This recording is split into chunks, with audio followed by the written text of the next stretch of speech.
আপনারা তরুণ, শুধু আবেগের বশবর্তী হয়ে কথা বললে হবে না, আপনাদেরকে আন্তর্জাতিক চাপ মোকাবেলা করতে হবে। আন্তর্জাতিকভাবে আপনাদের উপরে চাপ আসবে আওয়ামী লীগকে নির্বাচনে নিয়ে আসার জন্যে।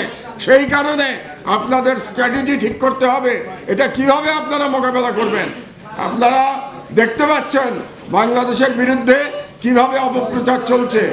আপনারা দেখেছেন গতকাল তুলসী গাবার্ড বাংলাদেশ সম্পর্কে অত্যন্ত আপত্তিজনক কথা বলেছে ভারতে বসে থেকে, এবং তার প্রতিবাদ এই সরকার থেকে করা হয়েছে।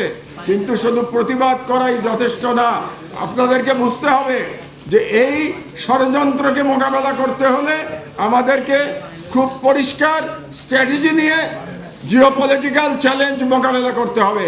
এবং সেই পরিষ্কার স্ট্র্যাটেজি হলো দাবি তুলতে হবে যে আওয়ামী লীগে শেখ হাসিনা সভানেত্রী থাকবে, যে আওয়ামী লীগে শেখ পরিবারের লোকেরা থাকবে, যে আওয়ামী লীগে খুনি লুটেরারা থাকবে, সেই আওয়ামী লীগকে বাংলাদেশে কোনোদিন রাজনীতি